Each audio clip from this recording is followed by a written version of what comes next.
요한복음 13장 16절에서 22절, 26절, 27절.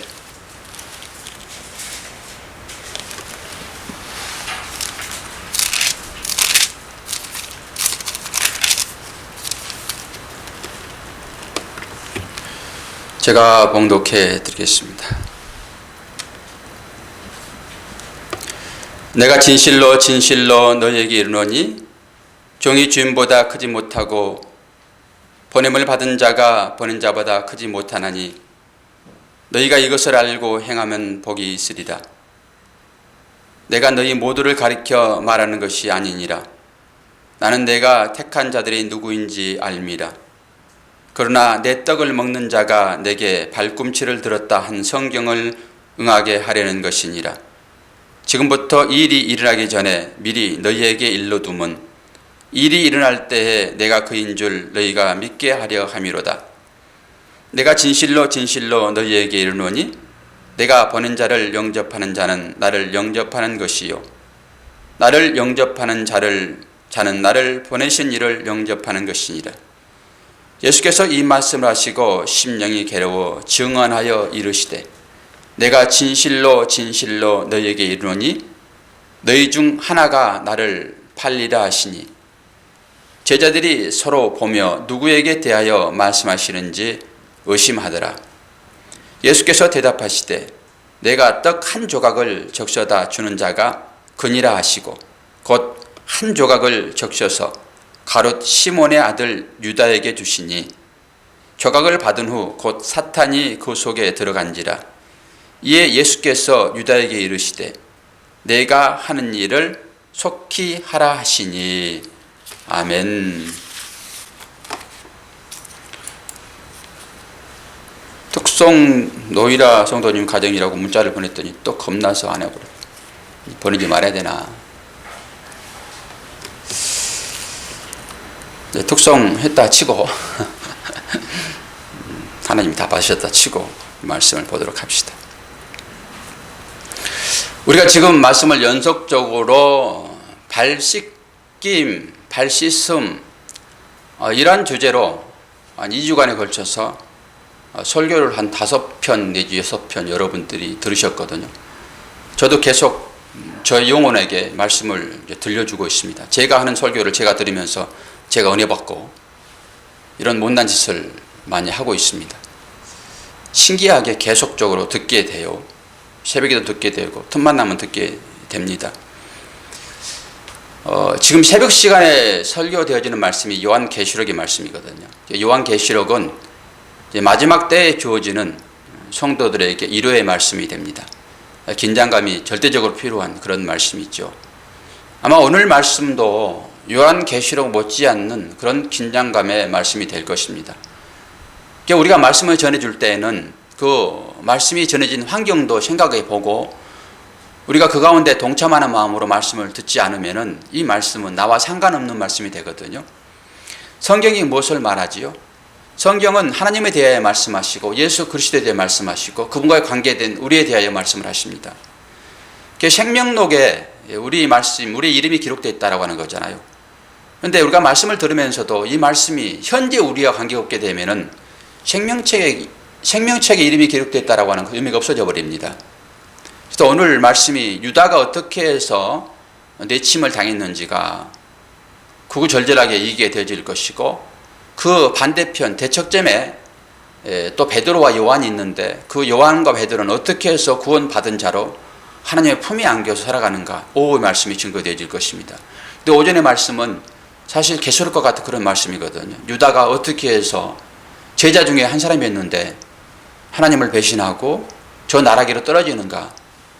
긴장감이 없어가지고는 여러분 안 됩니다. 그래서 긴장감을 가지고 말씀을 좀 잘 살펴 들으시기를 바랍니다. 우리들은 믿음을 크기로 잴 수 있습니까? 사실 믿음을 크기로 잴 수 있다고 하는 것은 좀 어폐가 있는 말이죠. 그러나 굳이 이 말에 우리가 답을 한번 해보게 되면 믿음은 어떤 것으로 크기를 잴 수가 있겠습니까? 그것은 하나님 앞에서 내가 얼마만큼 부인되었는가라고 하는 것으로 굳이 믿음을 크기로 재려고 하게 되면 그렇게 말할 수 있습니다. 그 믿음의 성숙도를 그렇게 잴 수 있단 말이죠. 내가 얼마나 하나님 앞에서 자신을 부인하고 있는가.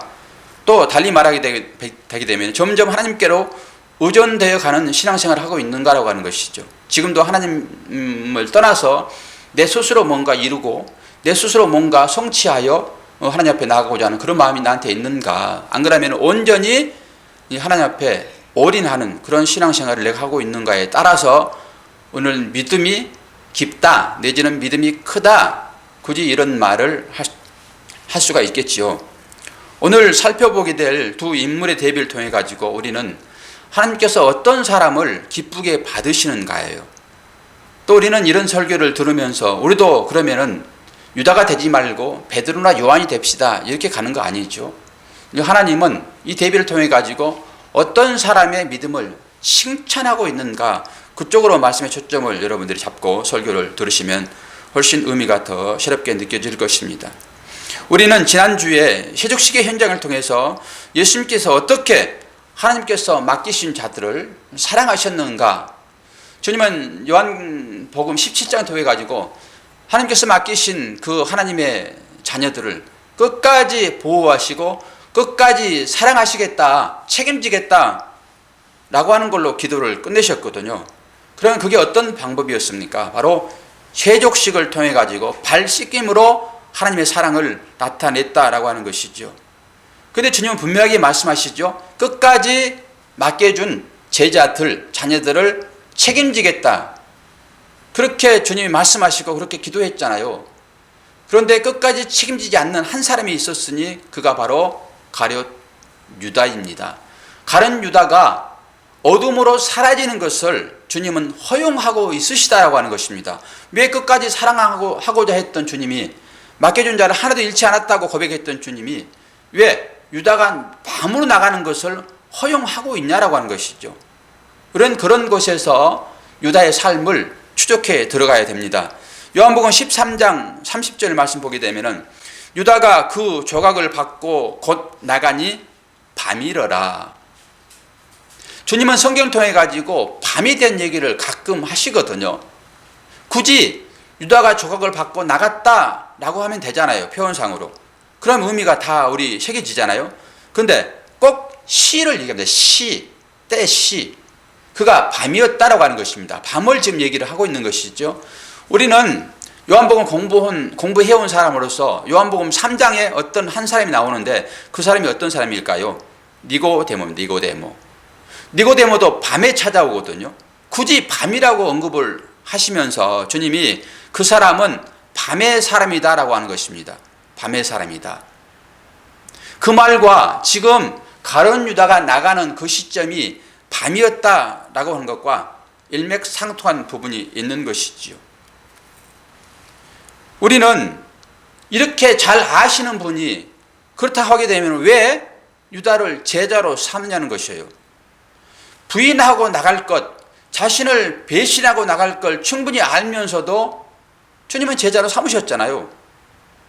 그리고 그를 기적의 현장에서 보게 하시고 또한 제자들을 파송할 때 그도 파송하게 했고 또 그가 복음을 전했을 때 그 복음을 듣고 믿는 사람들이 있었습니다.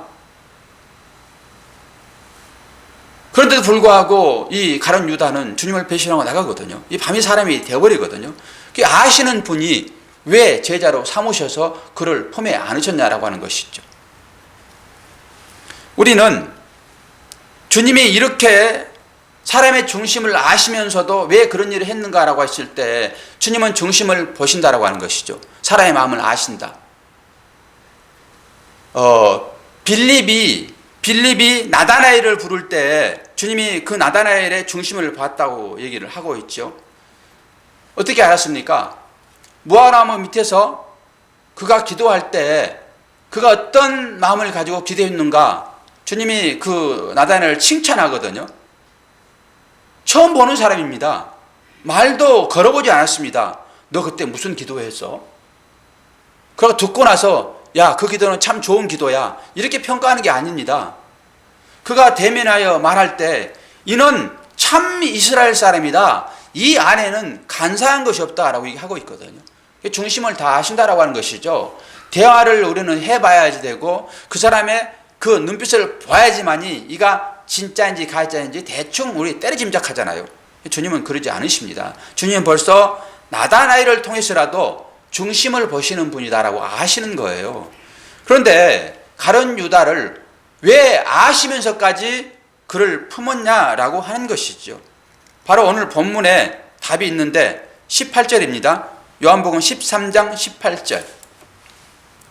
오늘의 말씀의 제목은 성경을 응하게 하려 함이라. 그래서 제가 소제목을 또 달았는데 유다의 삶을 통해 살펴본 불신앙. 소제목을 굳이 제가 설명을 곁들여서 달거든요. 성경을 응하게 하시다. 그게 바로 요한복음 13장 18절입니다. 내가 너희를 다 가르쳐 말하는 것이 아니라 내가 나의 택한 자들이 누구인지 알미라. 그러나 내 떡을 먹는 자가 내게 발꿈치를 들었다 한 성경을 응하게 하려는 것이니라. 어떻게 말하고 있죠? 벌써 성경에 그러한 일을 할 사람이 정해져 있고 그 할 사람이 누구예요? 가룟 유다다라고 하는 거예요. 그런데 그가 발꿈치를 들었다라고 하잖아요. 지금 함께 떡을 먹는 자가, 내 떡을 먹는 자가, 내가 차려준 밥상에서 평생 먹던 자가 마지막에 배신할 거다예요.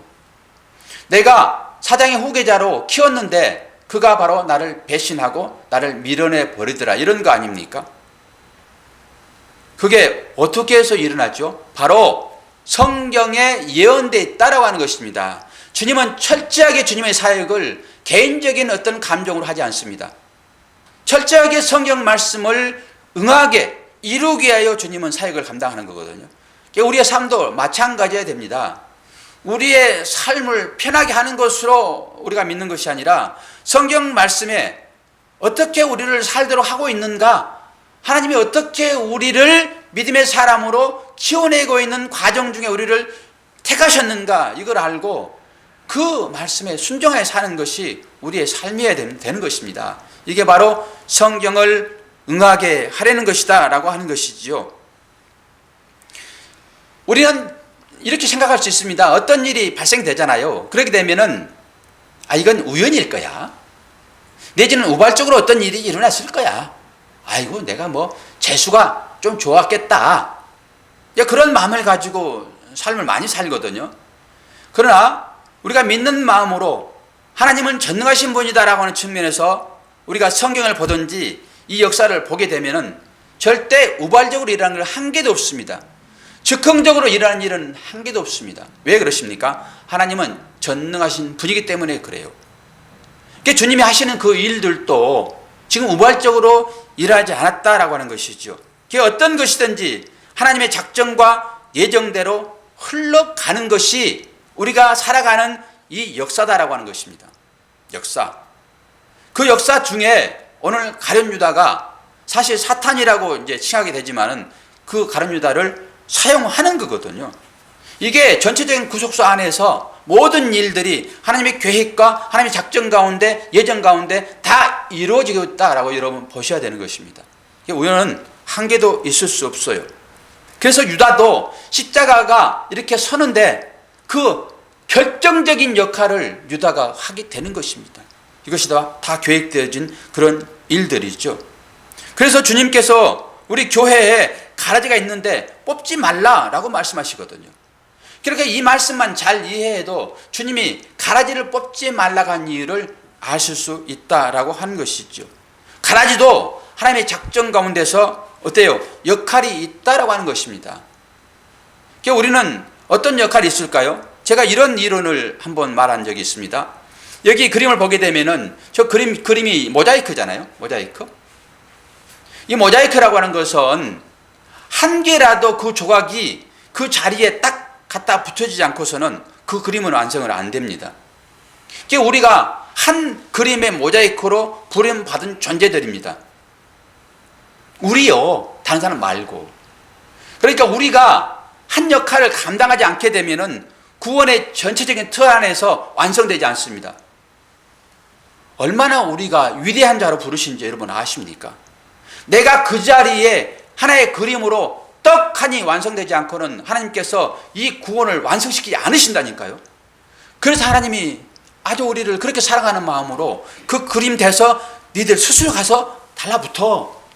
왜 하나님이 본드 붙여가지고 그냥 붙이면 되는 것이지 우리한테 거기 가서 네 스스로 왜 거기에 그림 완성시켜라 이렇게 말씀하시겠어요? 하나님은 그렇게 구원을 완성하십니다. 우리를 철저하게 인격자로 대하시는 것이에요. 우리 아이들 밥 안 먹으면 그냥 먹여버리잖아요. 배고프니까. 하나님은 절대적으로 우리를 그렇게 대하지 않으신다고 하는 것이 그 구원 역사 가운데 모자이크 이론에서 우리는 확인할 수 있습니다. 여러분 한 분 한 분이 그림을 완성하는데 모자이크란 말입니다. 그런데 그 모자이크가 스스로 가서 그림을 완성시켜야 돼요. 이게 우리의 책임인 것입니다. 그래서 오늘 말씀이 나오는 이 가룟 유다도 그런 측면에서 하나의 구원을 완성시키는 도구로서의 사역을 감당하고 있다라고 하는 것이죠. 이것을 주님은 벌써 다 아셨다라고 하는 것이에요. 아심에도 불구하고 하나님께서 그렇게 말씀해 놓으셨기 때문에 그 일을 완성시키기 위하여 주님이 그렇게 일하시는 것이죠. 어떻게 아셨을까요? 요한복음 6장에 가보게 되면 나타나고 있습니다. 요한복음 6장 70절이에요. 예수께서 대답하시되 내가 너희 12를 택하지 아니하였느냐? 그러나 너희 중에 한 사람은 마귀니라 하시니 이 말씀은 가룟 시몬의 아들 유다를 가리키심이라. 저는 12 중 하나로 예수를 팔 자더라.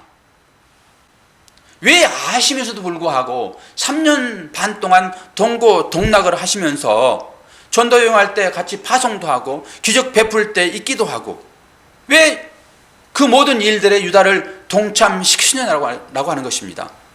우리 지난주 설교 여러분들 오후 예배 설교 들어보셔서 알겠지만은 그 내용 중에도 이 부분들이 아마 충분히 거기에 설명되어 있을 것입니다. 얼마나 그를 신임했으면은 돈꾀까지 맺겠냐고요. 돈꾀까지. 그만큼 가룟 유다를 주님은 신임했습니다. 그런데 자기를 팔 자를 알고도 하나님은 그 일을 하셨다라고 하는 것입니다. 왜 그런 일을 하셨겠어요? 하나님은 사람들의 모든 만물을 다 아십니다. 그리고 자격 없는 자까지도 하나님의 그 구원의 사역에 동참시키시는 전능하신 하나님이다라고 하는 것을 또 한편에 드러내고 있는 것이죠. 그런데 그렇게 사용된 아주 위대한 사람이 성경에 기록되어 있는데요. 그 사람의 우리 고백을 한번 들어보면서 그 사람은 어떻게 사용되었는지를 한번 보자고요. 어떻게 그는 신앙 고백을 하고 있는지 한번 보자고요. 고린도전서 9장 23절이에요. 23절과 27절 말씀 두 절 말씀이에요. 내가 복음을 위하여 모든 것을 행함은 복음에 참여되고자 함이라. 내가 내 몸을 쳐 복종하게 함은 내가 남에게 전파한 후에 자기가 도리어 버림이 될까 두려워함이로다. 이 부분도 제가 설명을 지난주 했습니다. 이게 무슨 말이에요? 내가 복음을 위하여 모든 것을 행하면 어떻겠다고요? 복음에 참여되고자 함인 것입니다. 우리가 그리스도와 연합을 이루어내지 않으면 우린 구원 없습니다. 그러니까 복음 전하는 것이 바로 그런 것이기 때문에 복음을 전하는 거예요. 연합을 이루기 위하여, 그 하나님 나라에 참여하기 위하여. 상당히 긴장감이 있죠. 그러면 이런 일을 하지 않으면 참여 안 되냐? 그건 차후 얘기고, 우리가 해야 할 일들은 참여하기 위하여 복음을 전하는 것입니다. 사도 바울이 그 일을 열심히 했는데 뭐라고 지금 다시 한번 얘기하고 있어요? 내가 내 몸을 쳐서 복종하게 함은 복음을 전파하기 위한 것인데, 자기를 쳐서 복종시키는 그 이유는 뭐예요? 복음을 전파하기 위한 것입니다. 그런데 뒤끝이 어때요? 지금 이상한 얘기를 하고 있잖아요. 복음을 전한 후에 도리어 버림이 될까 두려워함이로다. 이것을 우리는 사도 바울도 그러면은 믿음이 흔들렸는가? 이렇게 말할 수 있죠. 전혀 그것이 아니다라고 말씀을 분명하게 드렸습니다. 어떤 거예요? 사도 바울 그 마음은 하나님을 경외하고 하나님을 두려워함으로 신앙생활을 하는 것이 우리 모두가 마땅한 신앙의 태도다라는 것을 얘기해 주고 있는 것이지, 혹시 내가 복음을 전하다가 끝에 가가지고 버림을 당하지 않을까? 이런 불신앙의 소리는 아니다라고 하는 것입니다. 열심히 신앙생활을 해야 마땅하다라고 하는 것이죠. 왜 그래요? 내가 유다가 될 수 있기 때문에 그래요. 내가 유다가 될 수 있고 또 내 이웃, 내 형제들이 유다가 될 수 있을 가능성이 있기 때문에 사도 바울이 지금 이런 경고성의 발언인 것이지 이것을 믿음 없는 발언이다 그렇게 말할 수 없지요. 그래서 사도 바울이 그런 말씀하잖아요. 두렵고 떨림으로 너희의 구원을 이루다. 이건 우리들에게 지금 주어지는 권면이다. 권면. 자, 그러면서 어때요? 우리 신앙생활에 있어서 너무 과신하지 말라라고 하는 거예요. 창세전의 언약으로 구원 받았으니까 우리는 구원이 따놓은 당상이다 라고 너무 과신하지 말라라고 하는 것이죠. 그런데 우리가 이 유다가 밤의 사람으로 허락되어지는 그것이 과연 맞는가라고 하는 것을 우리는 질문을 해보지 아니할 수 없다라고 하는 것이죠. 마지막에 가룟 유다가 주님을 향하여서 어떤 말을 하고 자살을 해버리죠? 이는 죄가 없다. 그는 무죄한 자였다라고 증언을 합니다. 여기에 메시지가 아주 심오하거든요. 사탄은 어떻게 해서든지 주님을 부인하려고 하잖아요. 이는 그리스도가 아니다라고 해야 맞는 거잖아요. 근데 그렇게 해야 할 그가 지금 누구예요? 가룟 유다. 사탄입니다, 여러분. 사탄이 지금 뭐라고 하고 있어요? 예수님을 향하여서 그는 무죄한 자다라고 마지막에 증언을 해버린다라고 하는 것이죠. 예수님이 죄가 없다는 것을 마귀를 통해서 입증하시는 것입니다. 이만큼 더 큰 입증이 어디에 있겠습니까? 여러분이 주님을 입증한다요, 그 입증이 되겠습니까? 훨씬 더 강력하게 입증되는 것은 마귀의 입을 통해서 입증되는 것이죠. 그런데 하나님은 그렇게 하나님의 계획 속에서 그렇게 가룟 유다가 사용당한 거잖아요. 그 가룟 유다는 사실 사용당하는 것입니다. 원래부터 그렇게 지음 받은 바 되었기 때문에. 그런데 그렇게 사용당한 그를 왜 저주를 해버리고 밤의 어둠의 사람으로 하나님 주님이 인정을 해버리냐라고 하는 거예요. 이렇게 우리는 질문을 한번 해봐야 되지 않습니까? 그를 유기된 자로 심판해버리는 것이 오늘 전체적인 내용이죠. 그는 그렇게 살도록 태어났고 그 역할을 충실히 행한 것이 그의 삶이다라고 하는 것입니다. 그럼에도 불구하고 오늘 본문에는 가룟 유다가 유기된 자로 어둠으로 지금 빠져버린 자로 된다라고 하는 것이에요. 그가 마귀의 조종을 받은 사람으로 그 일을 하고 있다라고 하는 것을 우리는 전제하면서 이 질문을 해야 되는 것입니다. 요한복음 13장 2절 봅니다. 마귀가 벌써 시몬의 아들 가룟 유다의 마음에 예수를 팔려는 생각을 넣었더니 조각을 받은 후 곧 사단이 그 속에 들어간지라. 이에 예수께서 유다에게 이르시되 내 하는 일을 속히 하라 하시니. 지금 가룟 유다는 지가 하는 거 아니에요. 말씀 보게 되면은 이건 지금 허락된 상황에서 사단이 들어감으로 인해 가지고 유다가 그 일을 하고 있다라고 하는 것입니다. 그런데 유다가 지금 우리는 예수님으로부터 부인당하는, 즉 지옥으로 떨어지게 될 수밖에 없는 그런 운명을 타고났는데 그는 12 제자 중에 하나였다라고 하는 것을 명심해야 됩니다. 그러면서 왜 그가 그러면은 처음에는 선택받았다고 했는데 왜 나중에는 그가 버림을 받았는가예요. 지금 나중에 보게 되면은 그 가룟 유다 안에 내가 있는 것이 정확하게 보여지거든요.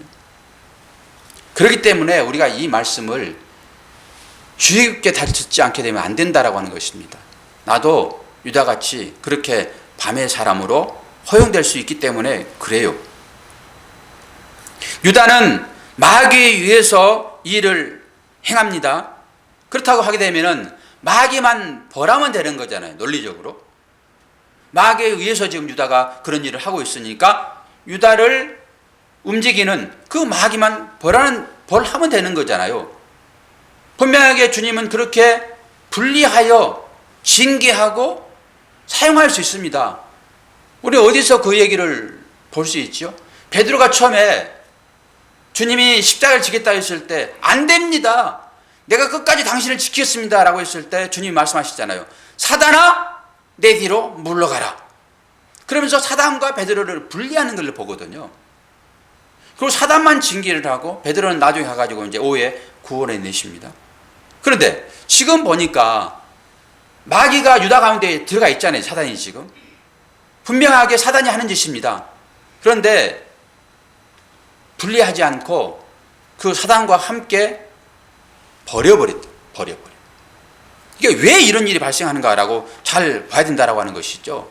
우리는 세상에서도 세상 법정에서 정상 참작이라는 게 있습니다. 유다가 지금 자기 의지로 그런 일을 하는 것이 아니라 어떤 또 다른 세력에 의해서 그 일을 하는 것이고, 그렇게 되면은 정상 참작을 해줘야 되잖아요. 야, 너의 의지는 그렇게 부인하고자 하는 의지가 분명 아닐 것인데 사단이 그 일을 했음으로 인하여서 내가 너는 그래서 조금 감형해 줄게, 이런 식이 되는 거잖아요. 그런데 왜 그래요? 왜 유다 자체가 사단이 되어가지고 그 어둠의 사람으로 징계가 되냐고요. 여기에서 사단이 등장하고 있는 것은 어떤 얘기예요? 어떤 얘기 때문에 사단을 등장시키냐라고 하는 것이죠. 이것은 이 사건, 이 예수님의 십자가 사건, 이 부인의 사건, 이것이 정치적인 사건이 아니라 영적인 사건이다라고 하는 것을 말씀하시기 위하여, 사단이 영적인 거잖아요. 동물, 짐승, 사람. 영적인 어떤 거잖아요. 그렇기 때문에 사단을 끌고 들어오는 것입니다. 이것이 정치적인 사건이 아니라 지금 영적인 사건으로 이 일들이 이루어지고 있다라고 하는 거예요. 오늘 아침에 제가 설교를 하면서 아이들한테 그 에스더 왕비에 대해서 얘기를 했거든요. 에스더의 왕비. 그러면서 이 말씀에 순종하지 않는 와스디가 이제 그 폐위가 되거든요. 이 왕의 말이라고 하는 것은 법이었잖아요. 그 당시에. 왕의 말은. 그러니까 왕의 말을 어기게 되면은 이제 폐위되는 것입니다. 와스디가 그렇게 되거든요. 그래서 제가 이제 왕의 말을 듣고 결국 그것 때문에 정죄함 받아가지고 죽을 수밖에 없는 그 환경이 어떻겠냐라고 설명을 하면서 이 죽음이 우리 육체의 죽음이냐 아니면 영적인 죽음이냐라고 했더니 아이들이 그건 알더라고요. 영적인 죽음이라고 얘기를 해요. 그러면 제가 이제 3학년 아이를 붙잡고 제가 앞에 설교를 하면서 너희들만 이게 설득되어지게 되면 다른 사람은 다 설득되어질 거야 라고 그 애들만 집중적으로 공격하면서 얘기를 했거든요. 자, 영적인 것, 여러분 영적인 것 분별됩니까? 보여집니까? 영적인 건 안 보이는 거잖아요. 그런데 이 아담이 하나님의 그 말씀을, 명령을 어기고 선악과를 따먹은 이것은 선악과를 따먹는 게 문제가 아니라 말씀을 어기는 게 문제잖아요. 그래서 그 말씀을 어김으로 인해 가지고 우리에게 주어지는 징계가 어떤 거예요? 사망이죠. 사망. 그러면 이게 영적인 거예요? 육적인 거예요? 여러분 대답을 잘못하시게 되면은 우리 3학년 수준부터 안 되는 거예요. 지금 이제. 이게 영적인 거예요? 육적인 거예요? 이 사망이. 영적인 거예요. 영적인 죽음을 얘기한 거라 이런 얘기입니다. 그런데 영적인 죽음을 우리가 어떤 식으로 볼 수 있어요? 안 보이잖아요. 그럼 영적 죽음을 어떻게 판단할 수 있어요? 이걸 말하기 위하여 육적인 죽음을 상징적으로 여러분 보여주는 거예요. 여기에 복음의 진수가 들어있습니다. 이 진리를 여러분들이 깨달으셔야 돼요. 이게 여러분들이 이해가 되어야지만이 우리가 사는 모든 삶을 통해 가지고 거기에 일비 않을 수 있어요. 여기 깨달아져야지만이. 그러면서 아이들이 그럼 사람이 죽는데 어떻게 해요? 아이들스러운 질문이잖아요. 그래서 더 이상 너희들이 이 부분에 대하여 이해할 수 없으니까 이 정도로 내가 설명하고 말게. 그랬더니 알아들었어요. 그래 또 알아들었어요. 이게 무슨 말인지 알아들었답니다. 아이들이. 말은 저같이 설명 못하지만은 그 말이, 죽음이란 말이, 영적인 죽음이란 말이 무슨 말인지 알아들었다고. 아이들이, 초등학교 3학년짜리들이. 이 죽음이라는 것, 영적인 죽음이라는 것을 우리가 보지 못하기 때문에 이것을 설명하기 위하여 우리의 죽음이 거기에 들어와 있다니까요, 여러분. 죽음은 상징적인 것입니다. 우리의 육신이라고 하는 것은 이 땅에서 잠시 머물다 가는 것이에요. 우리 몸은 전부 새로운 몸으로 바꿔줄 것입니다. 그런데 굳이 왜 이 죽음이라는 것을 보여주냐고요. 이것은 영적인 죽음을 말하기 위하여 그 죽음이 있는 것입니다. 이거 깨달아지게 되면은 이 죽음 문제는 아무것도 아니에요, 여러분. 그러니까 이 지금 이 발씻김이라는 사건이나 내지는 가룟 유다가 부인하는 이런 사건을 통해 가지고 십자가가 이제 설 텐데 이걸 뭘 얘기하는 거냐고요. 사탄이라고 하는 것이 들어왔잖아요, 지금. 이것은 사탄은 영적인 거잖아요. 영적인 어떤 존재인 것이잖아요. 사탄을 끌어들여오는 것은 바로 그 얘기를 하기 위하여, 이 얘기가 눈으로 보여지는 어떤 것을 말하는 것이 아니라 영적인 것을 설명하기 위하여 사단이라고 하는 어떤 것을 끌고 돌아가지고 얘기를 하고 있다. 이런 것이에요, 지금. 그런데 그러면 유다는 그러면 이제 전혀 별개냐? 그런 것은 아니에요. 유다 자체가 지금 사단이 하고 있는 그 일을 유다가 하고 있다. 이런 것입니다, 지금. 그래서 유다가 어둠으로 쫓겨나는 거예요. 그러니까 우리도 유다처럼 행동하는 사단적인 행위가 나한테 드러나게 되면은 어둠으로 쫓겨난다니까요. 그걸 잘 보시라는 거예요. 왜 쫓겨났는지. 유다가 하는 그 행위는 사단의 행위였으며 그 유다가 바로 사단이었다라고 하는 것을 지금 얘기하고 있는 거예요, 지금. 사단이었다. 사단의 행위를 한 너는 사단이야, 이런 거예요. 그렇게 잘 보세요. 우리가 하고 있는 그 행위들이 사단의 행위를 하고 있다라고 하게 되면은 우리는 사단입니다. 그것은 쫓겨나는 거예요. 바로 유다가 사단이었다라고 하는 걸 얘기하고 있거든요. 그러니까 마귀가 들어간 유다의 모습은 바로 뭐예요? 예수를 믿기 전 죄인들의 모습이다라고 하는 거예요. 예수를 믿기 전 죄인들의 모습, 이게 유다의 모습에서 볼 수 있다라고 하는 것이죠. 또한 예수를 믿고 난 뒤에도 옛사람이라는 형태로 여전히 성도들에게 남아있는 죄의 잔재의 모습, 그걸 보면서 내 안에 진짜 유다 있구나, 내 안에 사단이 있구나, 여러분들이 그걸 보셔야 한단 말입니다. 나의 모습 가운데서 거룩한 자의 모습이 나옵니까? 안 그러면은 옛사람, 그 구원 받기 전의 모습이 그대로 나옵니까? 거의 99% 옛사람의 모습이 나와요, 우리한테는. 그 유다의 모습이 우리한테 나온다니까요. 그러면서 그걸 통해서 보라라고 하는 거예요. 그걸 들춰내야지만이 해결을 하잖아요. 내가 그게 드러나서 내가 이런 자라구나라고 고백돼야지만이 그 하나님 십자가의 은혜가 뭔지를 아니까 그걸 들춰내기 위하여 지금 이런 것을 주님이 하고 있다라고 하는 것이죠. 근데 가룟 유다라고 하는 것은 민족적 이스라엘의 다른 이름이에요. 민족적 이스라엘의 유다잖아요. 이걸 한번 이제 보세요. 점진적으로 구원이 어떻게 일어나는지 여러분들이 보게 될 거예요. 유다가 어떻게 해서 유다가 되는지. 민족적 유다가 어떤 것이에요? 민족적 유다. 이스라엘이 이 북이스라엘과 남유다로 갈라지죠. 그렇죠? 거기를 끄떡끄떡 하셔야 제가 넘어가요, 지금. 민족적 이스라엘 말이 무슨 말인지 여러분 아셔야 되니까. 그 유다의 죄 때문에 지금 이런 일이 발생하고 있거든요. 유다의 죄 때문에. 민족적 이스라엘이라고 하면은 북이스라엘과 남유다로 이렇게 갈려요. 남유다로. 오늘 가룟 유다도 그 이름이에요.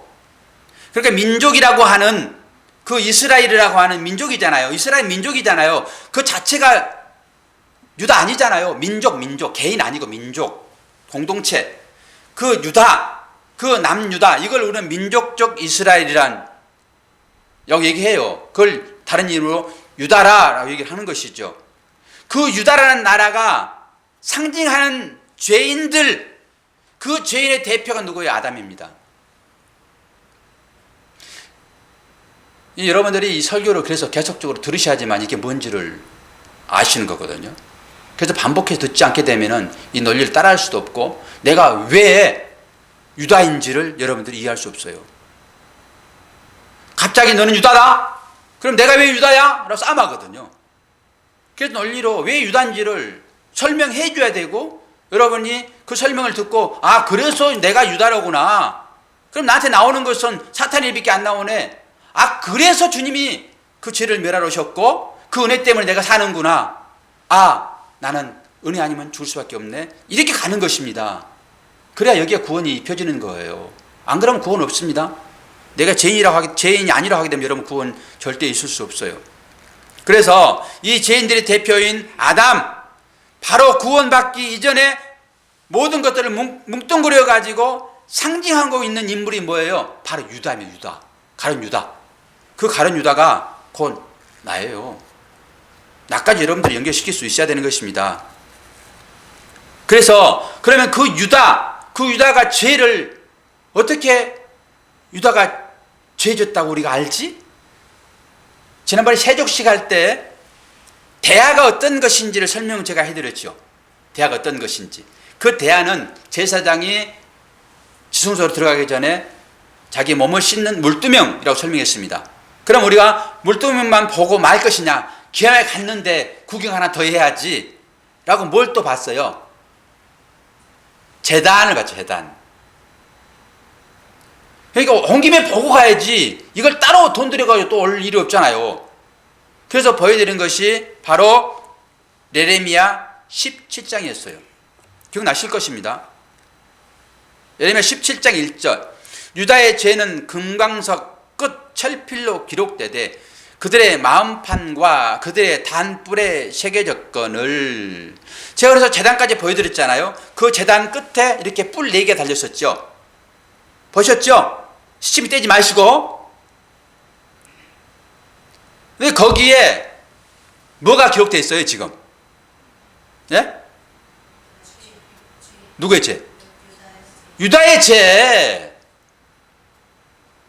그 유다의 죄가 지금 쭉 이어져 내려오고 있다라고 하는 것을 설명하게 하여 얘기하는 거예요. 이게 민족적, 그 민족이 지은 죄, 유다라고 하는 민족이 지은 죄가 거기에 기록되어 있다라고 하는 거예요 지금 예레미야서에. 예레미야는 눈물의 선지자입니다. 그래서 예레미야 애가를 지어요. 얼마나 이스라엘 백성들을 향하여 눈물로 그들의 회개를 요구하는지. 그런데 결국 그들이 그 요구를 듣지 않습니다. 제가 여러분들에게 이렇게 강조하여 제발 좀 은혜를 합시다라고 해도 멀뚱멀뚱하고 있는 거랑 똑같아요. 이스라엘 백성들이 제발 너희들 우상 섬기지 말고, 그들이 문제는 우상이었으니까 하나님 외에 다른 것을 섬기는 거 우상이라고 그러잖아요. 제발 너희들 하나님만 섬겨라, 우상 섬기지 말아라, 그래야지만이 돼, 돌아오라, 그렇게 얘기를 했음에도 불구하고 그들이 결국 안 돌아옵니다. 그래서 그들이 바벨을 팔리는 것이에요. 마지막에 그 죄가 지금 어디에 기록됐다고요? 제단 뿔에 유다의 죄가 기록됐어요. 제단 뿔이 얼마나 강한지 제단 뿔에 기록하려고 하면 뭘로 기록해요? 다이아몬드로. 그렇게 죄가 징하다고요. 이 죄를 해결하기 위하여 어떤 방법이 동원돼야 되는 것입니까? 여기에 여러분들이 깊이 있는 어떤 생각을 가지셔야 되는 거예요. 바로 그 유다의 죄가 지금 그 유다를 통해 가지고, 오늘 가져온 유다를 통해 가지고 그 유다가 죄가 우리한테도 넘어왔다니까 지금. 그런 이 부분을 해결하지 않으면은 어떻게 되냐고요, 어떻게.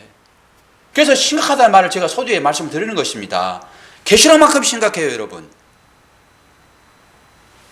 어떻게 해서 이 죄에서 우리가 풀려난 건지, 이 마법과 같은 그런 마술에서 우리가 어떻게 풀려난 건지를 여러분 아셔야 되잖아요.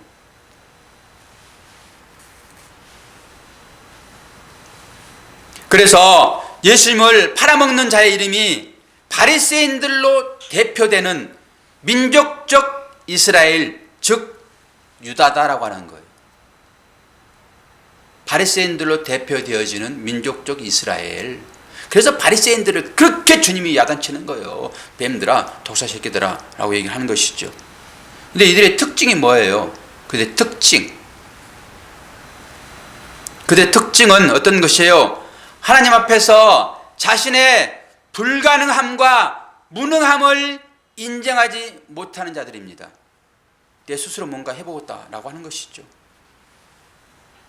그래서 자신이 속해 있는 이 육신의 세상에서 부귀영화, 입신양명, 소원성취를 꿈꾸는 자들이에요. 이게 유다의 속성입니다.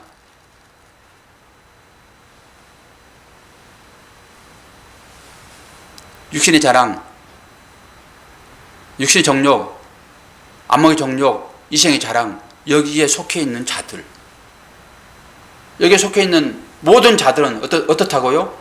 다 유다가 추구하는 삶을 사는 사람들이라고 하는 것입니다. 우리의 진정한 행복과 만족이 어디로부터 나오죠? 이 세상 있는 것으로부터 나옵니까? 하나님으로부터 나옵니까? 당연히 하나님으로부터 나오는 것이죠. 그럼에도 불구하고 이것을 부인해버리고 어떤 세상적인 것에, 세상적인 힘을 동원해서 이 세상의 행복과 쾌락을 추구하는 것, 이게 유다의 삶이에요.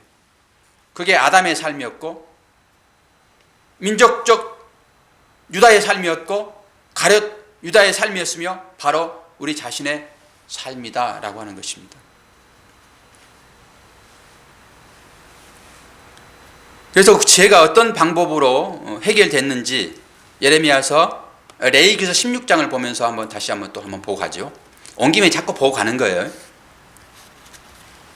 대속죄일에 행했던 일들이거든요. 대속죄일. 레위기서 16장 18절 19절. 그는 여호와 앞 제단으로 나와서 그것을 위하여 속죄할지니 곧 그 수송아지의 피와 염소의 피를 가져다가 제단 기퉁이의 뿔들에 바르고 또 손가락으로 그 피를 그 위에 7번 뿌려 이스라엘 자손의 부정에서 제단을 성결하게 할 것이요. 유다의 죄가 금강석 철필로 제단 뿔에 기록됐잖아요. 그런데 그 제단 뿔에다가 제사장이 어때요? 피를 바릅니다. 피. 이 피는 누구의 피예요? 양의 피였잖아요. 그 양은 상징적으로 누구를 상징합니까? 예수 그리스도를 상징하죠. 그래서 예수 그리스도가 십자가에 죽을 수밖에 없는 거예요. 그 피를 통해서만이 우리의 구원이 있다라고 하는 것이죠. 이게 상징을 통해서 계속적으로 우리들에게 지금 얘기를 해주고 있는 것이죠. 그렇다 하게 되면은 구체적으로 유다의 죄가 그 당시에 어떤 것인지 살펴보도록 하겠습니다. 우리는 이렇게 보통 들었고 이해하고 있었죠. 유다는 돈 때문에 예수님을 팔고 마지막에 그걸 회개하고 뉘우쳐서 그 돈을 성전에다 갖다 주고 자살해버렸다. 유다는 곧 회개했다. 이렇게 우리 해석하고 있었죠. 근데 그게 엄청난 잘못된 해석임을 오늘 제가 분명하게 말씀을 좀 드리고자 합니다. 그것은 유다가 돈을 사랑해서 돈에 욕심나서 예수를 팔지 않았다라고 하는 것을 우리는 성경 구절구절 통해 가지고 확인을 해볼 거예요. 예수님께서 가룟 유다가 예수님을 돈 얼마에 팔았죠? 여러분 기억나십니까? 은 30에 팔았습니다. 은 30. 그럼 은 30에 팔았는데 그러면 성경에서 은 30이 얼마를 얘기하고 있는지, 그리고 그때 그 화폐 단위와 현재 화폐 단위가 얼마인지 제가 이것을 또 다 인터넷 조사해서 찾았잖아요. 이런 수고로움이 있어야지 여러분 이해를 하고 있기 때문에. 그러면 예수님께서 판 그 은 30이 어떤 것인지를 성경을 통해서 보셔야 되는 거예요. 보자고요. 자, 출애굽기 21장 32절입니다. 소가 만일 남종이나 여종을 받으면 그 소임자가 은 30세겔을 그의 성전에게 줄 것이요 소는 돌로 쳐서 죽일지니라. 돌로 쳐서 죽여가지고 이제 그 돈 갚은 사람이 이건 가져가게 돼 있습니다. 그 당시에 법으로. 그런데 지금 종 몸값이 얼마라고 그래요 지금? 소. 이게 소 한 마리와 지금 종의 몸과 같은 거잖아요 지금. 그런 거잖아요. 그 소가 종을 받았으면은 그 소를 죽이는 것이 보응하는 거예요. 죽이는 거. 그리고 그 소값을 얼마를 주는 거예요 지금? 은 30. 그러면은 이 종의 몸값이 은 30이라는 거예요. 그래서 이 말씀 하나만 보고도 여러분들이 머리를 탁 굴리게 되면 어디로 갑니까? 십자가로 바로 나와요. 여기에 그리스도 또 있구나. 출애굽기 21장에 그리스도가 숨어있네. 이 그림자로. 바로 예수님이 종으로 오셨잖아요. 그리고 은 30에 팔려나가잖아요 지금. 이 구절 하나만 가지고도 충분하게 은혜 되거든요.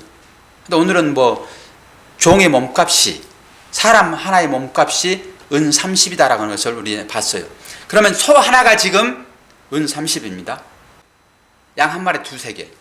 그럼 계산해 보게 되면은 30세겔이 되게 되면은 양이 몇 마리예요? 15 바로 나오네. 좀 한참 계산했는데. 15마리 값입니다. 그러니까 양 15마리 값이 황소 한 마리 값이에요. 그래서 제가 이제 그러면 황소 한 마리는 또 얼마냐 이 시대의 값이. 그래서 인터넷 조사에서 찾아봤더니 그 소고기 값이 왜 비싼지 제가 이제 봤어요. 그 이제 유통 경로나 전체적인 어떤 과정 중에서 소값이 비싸더라고요. 근데 일반적으로 소 도축할 수 있는 소, 우리가 맛있게 먹을 수 있는 소값이 5, 600만 원, 650만 원 정도, 잘 나가면 700만 원, 어떨 땐 600만 원 이러더라고요. 자, 그렇게 되면은 우리가 이제 650만 원 정도, 그게 이제 은 30이니까 그걸 욕심나서 가룟 유다가 예수님을 팔았겠냐라고 하는 의문이 생기죠.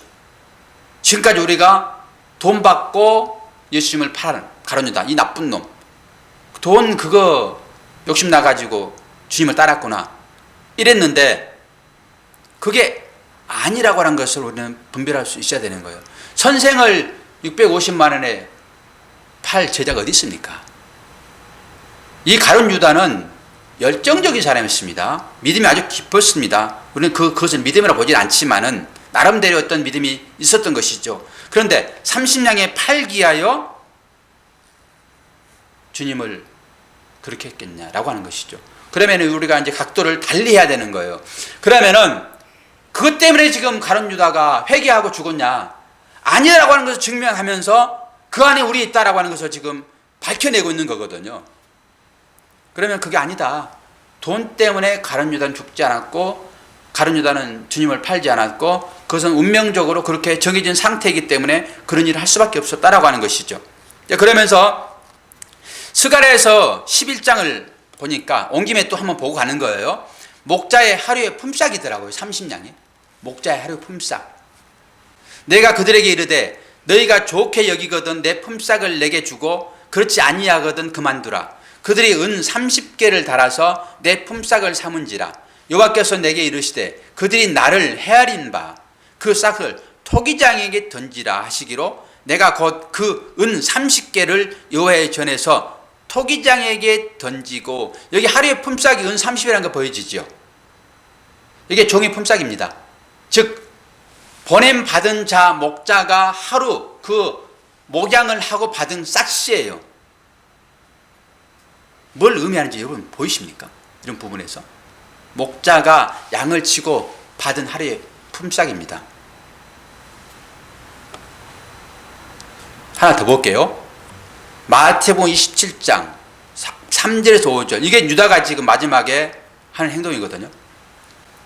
그때 예수를 판 유다가 그의 정죄됨을 보고 스스로 뉘우쳐 그 은 30을 대제사장들과 장로들에게 도로 갖다 주며 이르되 내가 무지한 피를 팔고 죄를 범하였다 하고 있죠. 지금 무지하였다라고 얘기하고 있죠.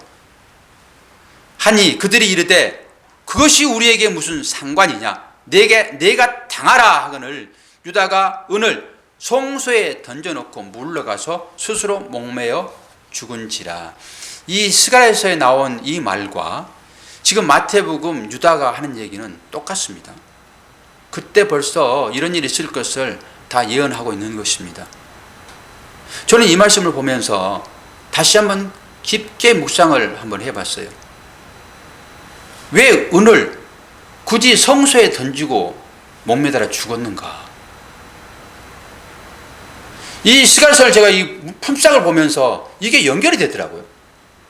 이 스가랴서 보니까 토기장이에게 은 30개를 지금 던졌다라고 하고 있잖아요.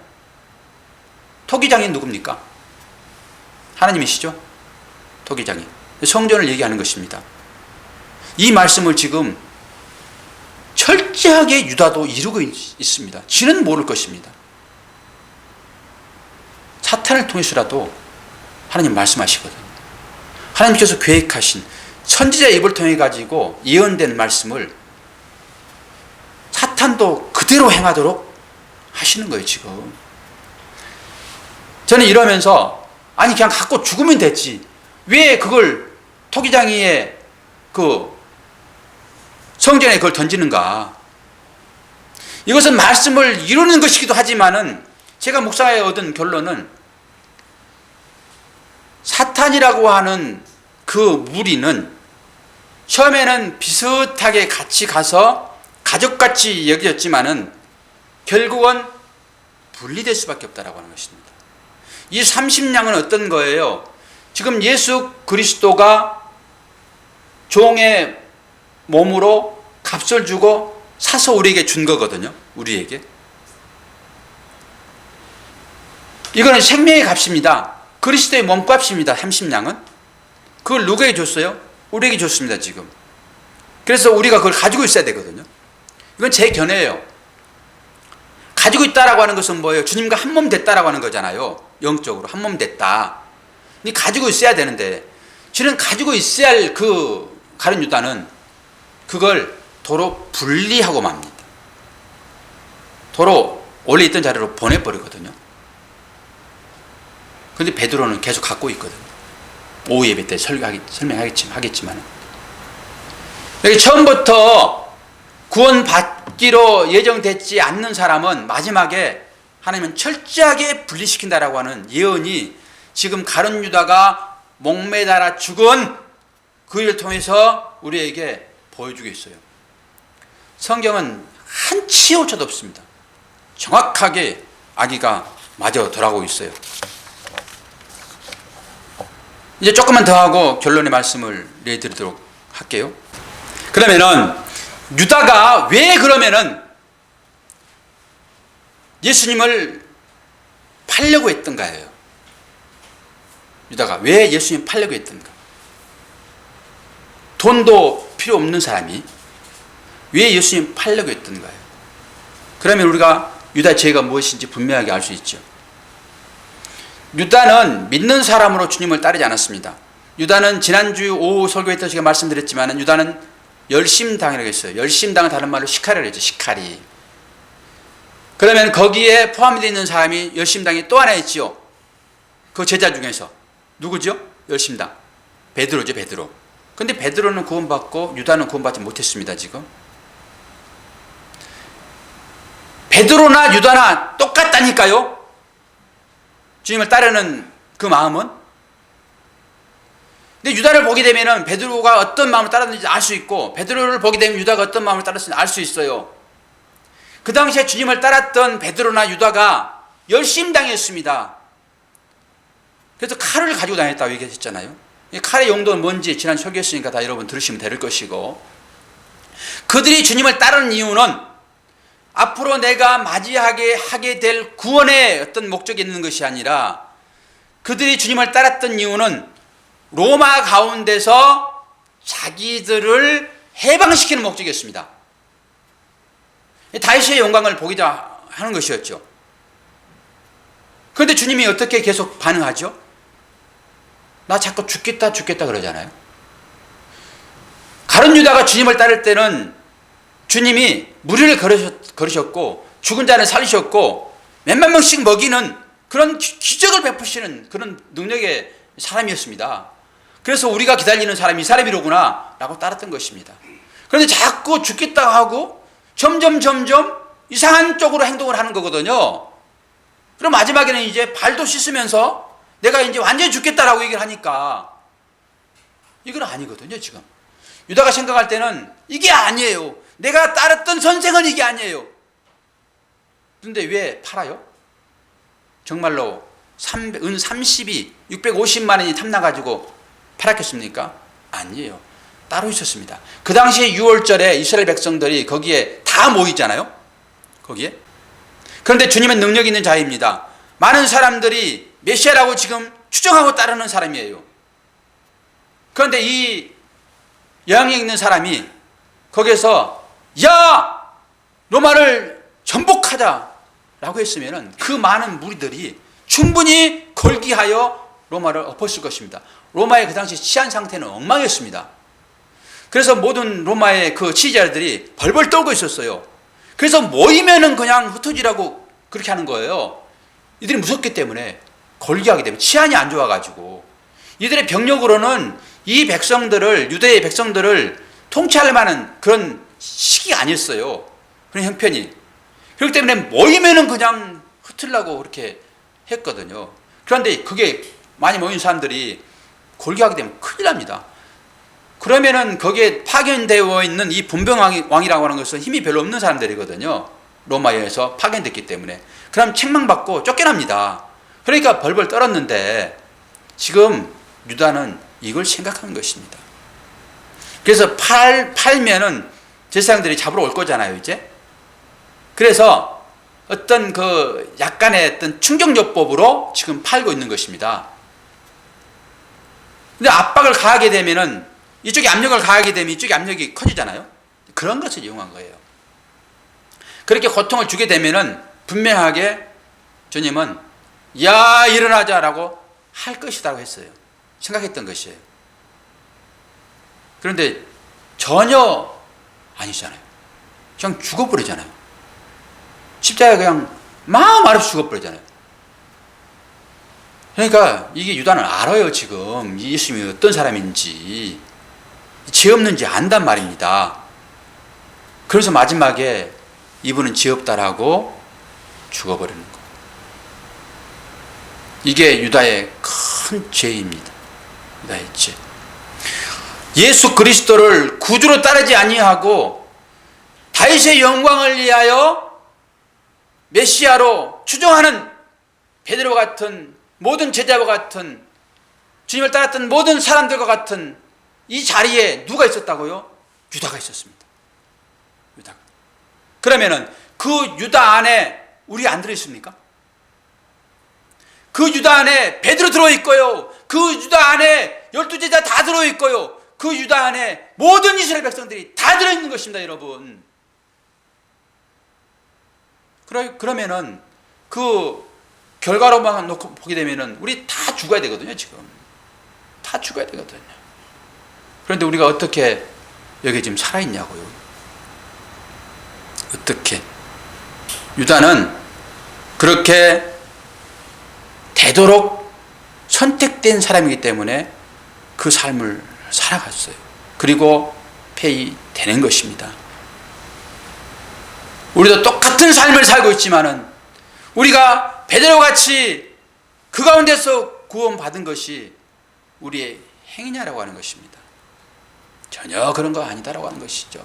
전적인 하나님 은혜가 우리한테 입혀졌기 때문에 우리가 구원받은 것이지, 우리도 똑같이 유다인 것이고 그 민족적 이스라엘은 유다인 것이고 그 죄의 표상이라고 할 수 있는 대표성 그 아담인 것입니다. 우리가 그 아담의 죄가 우리한테 그대로 넘어오는데 우리가 뭘 하여 구원받았겠어요?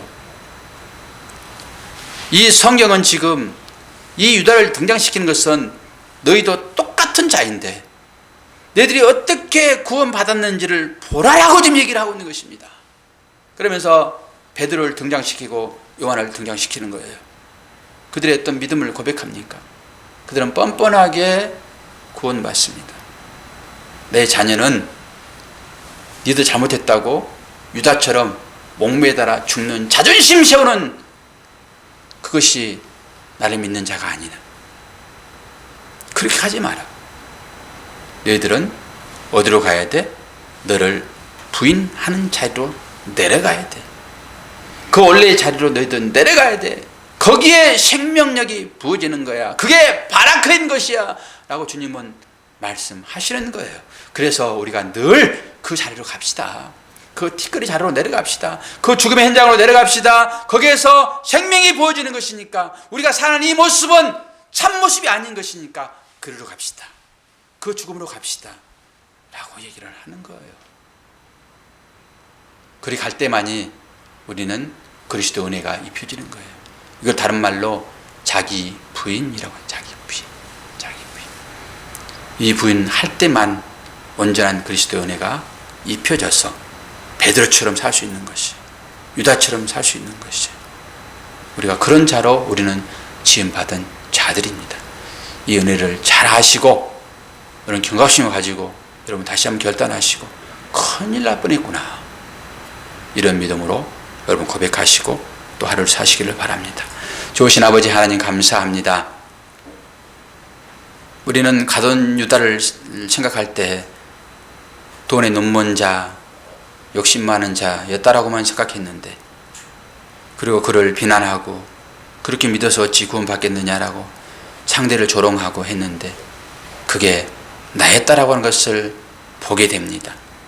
눈을 뜨게 하신 주님 감사합니다. 그러나 주님은 우리를 유다처럼 어두움 자리로 내보내지 아니하시고 요한처럼 베드로처럼 그렇게 찾아가서 다시 제자 삼으시고 사명 주시니 감사합니다. 그 사명 받았사오니 오늘도 그 사명 붙잡고 내가 해야 할 책임 있는 그 자리에 믿음을 고백할 수 있도록 은혜 베풀어 주시옵소서. 예수 그리스도 이름으로 기도하옵나이다. 아멘.